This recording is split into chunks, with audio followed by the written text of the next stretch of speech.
Fala pessoal, bem-vindos aqui a mais um vídeo do canal e ó, ninguém sai desse vídeo sem antes melhorar a conversação, e eu prometo, tá? Nesse episódio aqui, a gente vai dar uma analisada de um diálogo comum que você poderia ter num restaurante. Então, se caso você precisar de viajar, você já vai estar de boa nesse quesito. Vou dar várias dicas de pronúncia e a gente vai aprendendo aqui a parte de gramática que precisa na prática, ali no uso, no dia a dia. Bom, meu nome é Renan Pimenta e sem enrolação, já vamos direto pro vídeo. Pessoal, então aqui na nossa cena, eu queria que vocês imaginassem, a gente vai ter aqui um cara, né? Um homem conversando com um waiter, ou seja, um garçom num restaurante, beleza? E a primeira frase é o seguinte: Good evening, sir. Welcome to our restaurant. May I walk you to a table? Bom, aqui a gente tem algumas coisas já pra gente comentar. Good evening, sir. O que significa isso? Pessoal, good evening é o boa noite, mas muita gente confunde com good night. Quando que você deveria usar o good evening? Quando que você deveria usar o good night? Já que a tradução dos dois meio que é a mesma coisa, né? Bom, o good evening é um boa noite, digamos assim, quando você está chegando, sabe? Para deixar mais prático a coisa. Então vamos supor, nesse caso a gente está chegando no restaurante. Então seria tipo um boa noite mais tipo assim, que você está chegando no lugar. E o good night seria o garçom, por exemplo, na hora de despedir de você, na hora que você estivesse indo embora. Deu para entender a diferença dos dois? E aí, pessoal, esse sir aqui na frente é senhor, né? Que pode ser também abreviado dessa seguinte forma aqui, olha. Então, por exemplo, meu segundo nome é Pimenta, né? Então, eles poderiam me chamar lá de Senhor Pimenta, né? Sir Pimenta. Meio estranho, né? Welcome to our restaurant. Bem-vindo ao nosso restaurante. May I walk you to a table? Pessoal, ó, chamar atenção para essa palavra aqui, ó. O may, ele talvez vocês já conheçam uma outra palavra que parece muito com ele, um sinônimo, que é o can. As duas palavras são pode de permissão, mas qual que é a diferença aqui? O can é um pode no sentido mais informal, se você já conhecer a pessoa, por exemplo, sabe? E aqui a gente está no restaurante, o garçom quer tratar ali o cliente dele com maior formalidade, né? Então, provavelmente vocês escutariam se vocês estivessem na situação aqui lá no restaurante. O may, talvez até o could, que seria ali o meio termo, sabe? Entre o may, que é super formal, e o can, que é um pode mais informal. May I walk you to a table? Seria assim, olha, posso encaminhar você a uma mesa? Se a gente traduzisse esse walk aqui separado, ó, walk significa caminhar, né? Então, se a gente fosse traduzir ao pé da letra, assim, olha, posso caminhar você a uma mesa, não fica tão bonito. Mas no inglês é assim, pessoal. Vocês que estão começando, vai dando uma arredondada na sua cabeça, porque nem tudo fica exatamente ali 100% igualzinho. Fica 99%, né? Se a gente traduzir aqui como caminhar, você dá para entender. Eu vou te encaminhar à mesa, né? Caminhar, encaminhar, bem parecido. Mas tenha isso em mente, fica com a mente aberta para dar essas arredondadas, beleza? E aí, pessoal, o cliente respondeu aqui, olha. Thank you. Could I have the menu, please? Bom, muito obrigado, né? Thank you, tranquilo. Olha aqui, nesse caso aqui, olha, na fala do cliente, ele já usou o could, que é o poderia, meio termo aqui, olha, que a gente tinha visto aqui em cima, né? Então, may é um posso bem informal, o could, um poderia, mais meia boca, assim, meio a meio, e o can, bem informal. Então, aqui, olha, tem os três, significam o mesmo pode para todos, mas agora você vê a diferença, olha, mais formal, um pouquinho menos formal. Could I have the menu, please? E aqui uma dica de pronúncia, olha, esse U do inglês, várias vezes, vocês vão ver ele pronunciado assim como ele é pronunciado no alfabeto. A letra U no alfabeto, a gente pronuncia ela como se fosse you, a mesma pronúncia do você. Olha que interessante. Do mesmo jeito que a gente abrevia VC em português para você, eles abreviam com you. Mas voltando aqui, né, para o nosso menu, como que a gente vai ler esse menu? Menu. É como se a palavra, tá, pessoal? A palavra fosse assim, menu. Deu para facilitar na hora de pronunciar? Bom, pessoal, espero que vocês estejam aí pronunciando junto comigo, para vocês memorizarem a pronúncia e tudo mais, junto com o vocabulário, né? Muito bem, já encaminhou a mesa, já pediu o menu, o garçom, claro, vai trazer o menu para ele. E aí, vamos fazer o nosso pedido, não é mesmo? Bom, agora com o menu, o pedido foi o seguinte, olha. I will have a glass of your house red wine, please. O que ele pediu aqui? O cliente falou, olha, I will have. E aí, pessoal, esse apóstrofe, né, o tracinho LL, nada mais é que se eu tivesse escrito assim, olha, I will. Então, esse will está abreviado com o tracinho para I'll. O que isso quer dizer? Pessoal, a gente não vai traduzir esse will. Ele simplesmente vai falar que a nossa frase está no futuro. Então, o nosso verbo aqui é ter, certo? Então, a gente vai traduzir. Eu vou ter, sabe? Eu terei, ou seja, no sentido de eu vou querer, entendeu? A glass of your house wine. Uma taça, quer dizer, em teoria, um copo, porque glass significa essas coisas, né? Um copo, um vidro, óculos, todas essas palavras seriam glass. Mas bom, nesse caso, a gente está falando no restaurante, não vai ser vidro, né? Então, um copo. E aí vem aqui, olha, um vinho vermelho. O que seria isso? Red wine, ou vinho tinto, né? Então, um vinho tinto da casa. Olha o house aqui. I will have a glass of your house red wine, please. Bom, se caso vocês estiverem se perguntando, como é que eu falo, então, um vinho branco, se fosse? Aí, sem segredo, né, pessoal? White wine. E se por acaso eu quisesse falar assim, olha, eu quero um vinho tinto, só que esse vinho tinto eu quero ele seco. Para falar um vinho seco, pessoal, a gente fala dry wine. Tá, mas se você não gostar de vinho seco, você prefere o outro, né? O que a gente chama de suave, que é um pouquinho mais doce. Você não gosta muito de vinho seco, você prefere aquele docinho do vinho. Como é que falo isso em inglês? Sem problema, pessoal. É até mais fácil, porque o vinho suave em inglês é sweet wine, ou seja, um vinho doce, né? Porque o suave, nossa, é um pouquinho mais doce do que o vinho seco. Fechou? Então vamos dar uma lida rapidinho aqui e vocês pronunciam junto aí, né, pessoal? Não...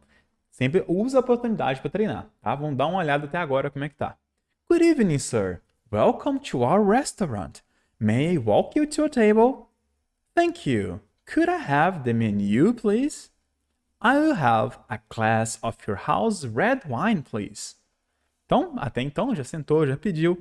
E, pessoal, depois desse I'll have aqui, né, eu vou ter, você poderia falar o que você quisesse do menu, tá? Que é a mesma estrutura. Você pega esse I will have aqui e usa como base para fazer seu pedido.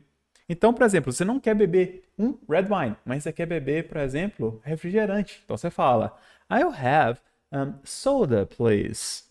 Deixa eu colocar aqui. Então, se você colocasse I'll have soda, please, quer dizer, já vai ser um refrigerante. Viu, pessoal? Soda, refrigerante em inglês. Mas se você quisesse, por exemplo, comer um macarrão.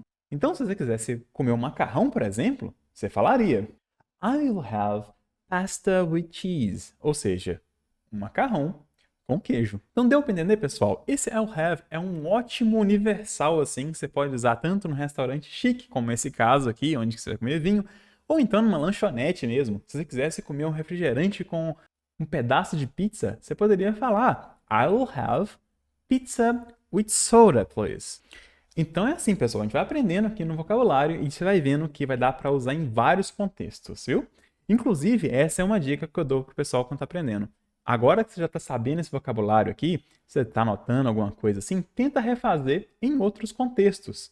Ou então, se você não está anotando, você está só ouvindo esse vídeo aqui enquanto está fazendo sua esteira aí na academia, fazendo uma caminhada, na sua própria cabeça, quando acabar o vídeo, você tenta simular umas situações hipotéticas aí no seu cérebro, onde que você usa esse vocabulário, essas expressões em outros contextos, beleza? Mas beleza, no nosso restaurante chique aqui, você pediu o seu vinho e o waiter responde, né? Excellent choice, sir. And are you ready to order your appetizer or would you like a few more minutes?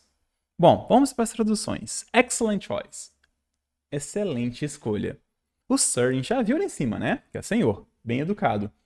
And are you ready? Olha só, esse are aqui, pessoal, significa é, ou está, ou são, dependendo da pessoa, né? Mas o que é interessante notar aqui é que quando você estiver fazendo uma pergunta, ele tem que vir antes do sujeito. Olha só, como uma pergunta aqui, olha, no final, tem que ser are you. Então, assim, você está pronto, por mais que no português a ordem fique um pouco trocada, né? Você está, se for pergunta, o are vem antes da pessoa. Se for afirmativa, não. Mesma ordem do português. Então, are you ready? Você está pronto to order, quer dizer, para você fazer a ordem, fazer o pedido. Your appetizer, seu aperitivo, Or would you like a few more minutes? Ou você gostaria de alguns minutinhos a mais? Bom, nesse finalzinho aqui é muito importante essa palavra would, que vocês vão ver muito aqui nos vídeos do canal. Por que acontece? Ela não tem tradução. Assim como o will aqui de cima, olha, que indicava o futuro, o would, ele sabe aquele ia do português? Vamos pegar o verbo aqui, ó. O verbo aqui é gostar, certo? Like. Inclusive, já deixaram aqui no canal? Bom, o like significa gostar. Quando você coloca o would perto dele, o que significa agora? Gostaria. Então, pessoal, olha só. O gostar é o like e o ia, que está aqui na frente, olha, esse ia aqui, ele vem do would. O would faz isso com os verbos. Então, por exemplo, teria, como é que seria? Pensa um pouquinho. Bom, o ter é have, certo? Para mim falar teria, era só colocar o would antes. Então, por exemplo, I would have pizza. Eu teria pizza. Então, nesse caso, olha, você gostaria de alguns minutos? Ok? Como está fazendo uma pergunta, né? De novo, o mesmo esquema. Está fazendo uma pergunta, o would aqui, ele vem antes da pessoa, do sujeito. Se fosse uma afirmativa, depois. Beleza? Bom, e o cliente aqui, ele já respondeu. I think I'm ready. Eu acho que eu estou pronto. For the appetizer, I will go with the garlic shrimp. That sounds delicious. Bom, pessoal, olha só.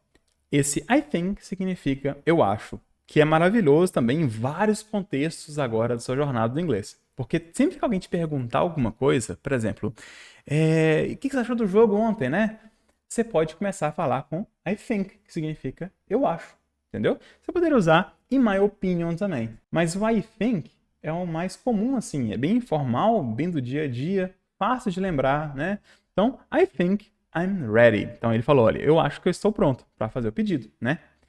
For the appetizer, para o aperitivo, I will go, olha aqui de novo, o apóstrofe LL abreviando o will, né? Só para falar que é futuro. Então, eu vou com garlic shrimp, que é um camarão ao alho. Garlic é alho e shrimp é camarão. E depois ele completa, olha, that sounds delicious. Vamos traduzir aqui esse pedacinho, olha, isso soa delicioso. No português, pessoal, é muito comum se a gente fosse falar assim direto, assim, ó, soa delicioso. Só que no inglês, o mais comum de sempre, via de regra, assim, é você começar a frase com o sujeito e depois você ir para o verbo. Por causa disso, às vezes você nota um that ou um it, que a tradução não encaixa certinho. Inclusive, nessa frase aqui, olha, poderia ter colocado assim, olha, veja bem. It sounds delicious. De que está falando? O que esse it está referindo? Ao camarão, né? Ao prato de camarão. Mas não é comum você começar já com o verbo, né? Tem os casos, é claro, mas via de regra, você tem que colocar o sujeito. E como a gente está falando, o que soa delicioso? O camarão, tem que colocar aqui. Para não repetir a frase inteira, né? Garlic shrimp sounds delicious. Você coloca só o pronome, que nesse caso, para referir a comida, né? É it. Fechou? Então, antes de mudar de página, vamos dar uma lida aqui em como que tá o nosso pedido até então. Good evening, sir. Welcome to our restaurant. May I walk you to a table? Thank you. Could I have the menu, please? I will have a glass of your house red wine, please. Excellent choice, sir. And are you ready to order your appetizer? Or would you like a few more minutes? I think I'm ready.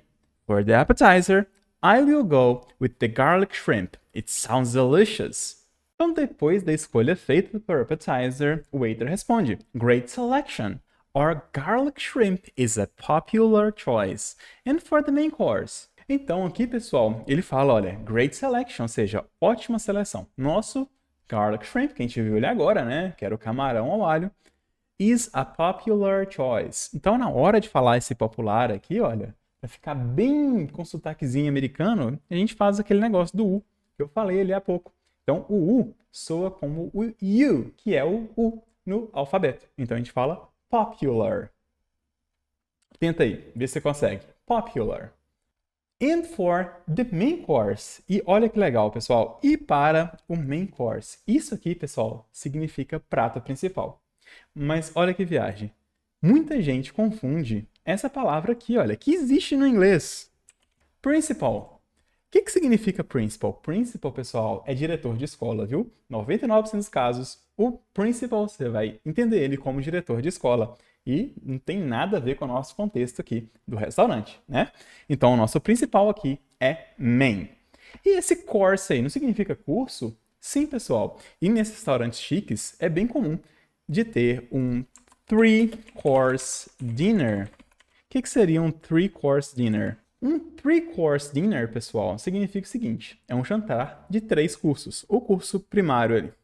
O primeiro são os appetizers, depois o main course, ou seja, o curso principal, o prato principal, e depois a dessert, ou seja, a sobremesa. Esse aqui é um 3-course dinner. Deu para entender a ideia do main course ser um prato principal? E vamos ver aqui o que o nosso personagem vai pedir para o prato principal. I'll have the grilled salmon with lemon butter sauce, please. And could I get that with side vegetables? Bom, pessoal, de novo aqui, olha, o will abreviado, né? Vocês estão vendo como que a gente aprende uma coisa, você começa a usar de novo, de novo, de novo, até você bater o olho e falar, isso eu tô ligado já. Não traduz o will, ele é só para indicar o futuro. Então, eu terei, né? Um grilled salmon. Pessoal, no inglês, quando um verbo acaba com ed, o que isso significa? Que ele está no passado. Então, olha, grill é de grelha mesmo. Então, grilled, grelhado. Então, olha, eu vou ter um salmão grelhado com lemon butter sauce. Lemon, igualzinho em português, né? Limão. Butter, manteiga. E sauce, a pronúncia desse A e do U junto aqui, ó, fica como se fosse um O, que é molho. Sauce. Lemon butter sauce. And could I, de novo, olha só. Could, eu posso, um pouquinho mais formal do que o can, né? Could I get that with side vegetables? Eu posso ter com vegetais de acompanhamento, né? O side significa lado, tá? Mas eu quero que você imagine o seguinte: tem a mesa, certo? Aí o pessoal vai, coloca o prato principal e ao lado coloca os vegetais, como um acompanhamento. Deu para entender a ideia desse side? E aqui, pessoal, vegetais, eu tô ligado. Todo mundo vai ler isso aqui e a boca coça para falar aqui, ó, table, vegetable, mas não é, pessoal. A pronúncia aqui é vegetable, o começo que é o forte. É como se tivesse acento em inglês, né? Que não tem, graças a Deus, mas é como se tivesse no E. Então, vegetable. Beleza? Então, não fale vegetable, fica feio, tá? Vegetable. E olha, via de regra, os substantivos em inglês, ou seja, as coisas em inglês, os nomes, eles têm como parte tônica, não é 100%, mas em geral, o começo da frase, tá? Então, por exemplo, ketchup, né? Aquele molhinho que a gente põe, é ketchup. Ou seja, colocando a parte forte no que, no comecinho, ketchup. E aqui, vegetable. E aí, pessoal, o garçom, para completar o pedido ali, ele perguntou qual seria ali o ponto do salmão. Então ele perguntou, olha, how would you like your salmon? Então, como a gente já viu nessa aula de hoje, né? O would está aqui para colocar como se fosse o ia nesse like aqui. Então, like significa gostar, would like, gostaria. Então, como você gostaria do seu salmão, né? Porque aqui, pessoal, existe a questão dos pontos da carne, né? Que a gente vai aprender agora. Olha só como que nosso cliente aqui vai querer o ponto dele. O cliente aqui falou, I prefer medium, please. Então, de novo, o U, né? Já tá com o I aqui, então facilitou. I prefer it medium, please. Pessoal, no inglês, sempre que uma palavra acabar com consoante, que é o caso aqui do prefer, e a próxima começar com a vogal, que é o caso aqui do it, a ideia é você conseguir juntar. É claro que no começo, eu sei, pessoal, você não vai ficar parando para prestar atenção nisso. Até porque se você ficar parando e pensar, você vai falar na velocidade da tartaruga. Porque tem tanta coisa para você pensar. Eu tô sabendo, já tive onde você está hoje.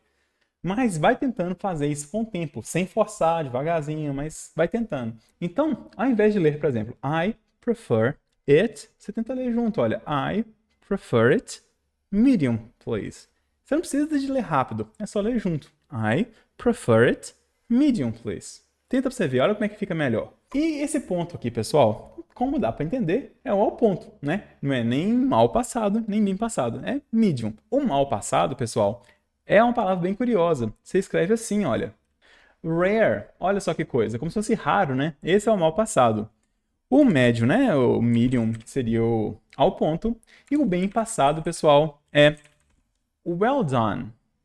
Bem passado. Então tá aqui os 3 pontos básicos assim de carne, né? Rare, medium, well done. E para finalizar o pedido, a sobremesa, né? O garçom falou, noted, anotado. And for dessert, Olha só, cuidado para não confundir com deserto, tá, pessoal? Com deserto é um S só. E como a gente pode ver aqui, tem dois, que é a sobremesa. E lê com som de Zzinho mesmo, tá? Dessert. E aí, o que que nosso cliente vai pedir? Depois desse prato chique, o que que estão esperando que ele vai pedir? Pessoal, nosso cliente aqui é muito fitness, olha só. Além do salmãozinho grelhado com vegetais, ele passou a sobremesa. Ele falou, I will pass on dessert for now. Então, olha só, eu vou passar, né? O will de novo, do futuro aqui, indicando o futuro. Não traduz ele, mas sabe que esse passar agora está no futuro. Eu vou passar, eu passarei. I will pass on dessert. Ou seja, eu passarei na sobremesa por agora. Mas, I will take, de novo, né? Futuro. A cup of coffee. Olha só que legal. De novo, olha, acaba com consoante, começa com vogal, tenta ler junto. Então, em vez de falar cup of, cup of.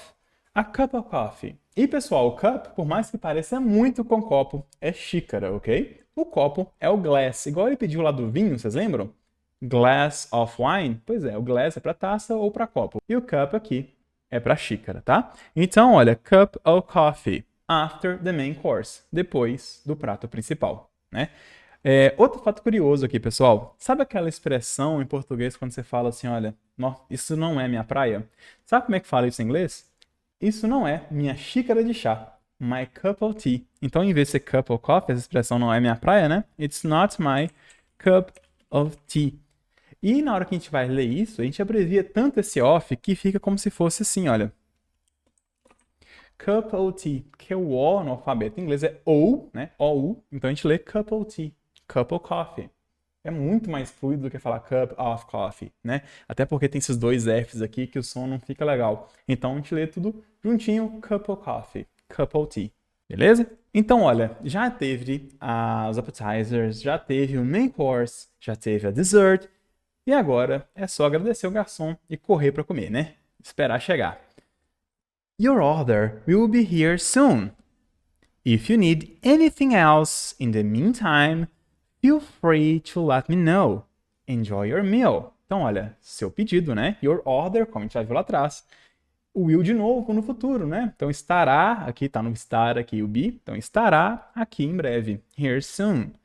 If you need anything else, se você precisar de algo mais, olha, anything else, de novo pra vocês, aquela dica, olha, acabou com consoante, começou com vogal.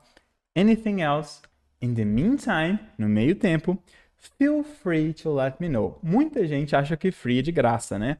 Mas, na verdade, a tradução de free é livre, né? Então, quando o preço tá livre, quer dizer que realmente não precisa de pagar, é livre. Mas a tradução dele é livre, não é de graça. E aqui, pessoal, olha, let me know, deixe-me saber. Né? E esse know aqui de saber, quando uma palavra começa com K e N junto, a gente não lê o K. Isso acontece em outras palavras também, tá? Isso é regra. Começou com K e N junto, não lê o K. Então seria aqui, olha, let me know. Tá, aí você pode estar perguntando, mas você não vai confundir com agora, não? Que escreve assim, olha. O agora é assim, né? Só que a pronúncia do agora, pessoal, é now, como um som de A. E esse aqui fica no. Beleza? Enjoy your meal. Aproveite a sua refeição. O enjoy tem um sentido muito parecido com like, tá? Só que o like é mais no sentido de gostar e o enjoy do aproveitar. Mas dependendo do caso, você pode até intercalar as duas. Bom, pessoal, vamos ler aqui o diálogo inteiro agora para a gente encerrar essa conversation? Então vamos lá, olha. Good evening, sir. Welcome to our restaurant. May I walk you to a table? Thank you. Could I have the menu, please? I'll have a glass of your house red wine, please. Excellent choice, sir. And are you ready to order your appetizer? Or would you like a few more minutes? I think I'm ready. For the appetizer, I will go with the garlic shrimp. It sounds delicious. Great selection. Our garlic shrimp is a popular choice. And for the main course? I'll have the grilled salmon with lemon butter sauce, please. And could I get that with side vegetables? How would you like your salmon?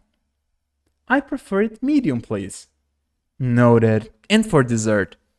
I'll pass on dessert for now, but I'll take a cup of coffee after the main course. Your order will be here soon. If you need anything else in the meantime, feel free to let me know. Enjoy your meal. Então, pessoal, essa foi a conversation de hoje aqui. Se você precisar de viajar, eu espero do fundo do coração que em restaurante e em snack bar você não passe mais aperto, né? A gente viu ali aquelas expressões universais e várias dicas de pronúncia. Mas bom, isso foi só o começo, tá, pessoal? Em inglês é todo dia um pouquinho. Eu tô ligado como é que é, já igual eu falei com vocês, já tive no seu lugar, não tem como você maratonar, sabe? Tipo, em 10 horas eu vou ficar fluente. Não é bem assim que funciona, você sabe disso, né? Então, todo dia um pouquinho, mantenha seus estudos, mas conte comigo. Muito obrigado e até a próxima.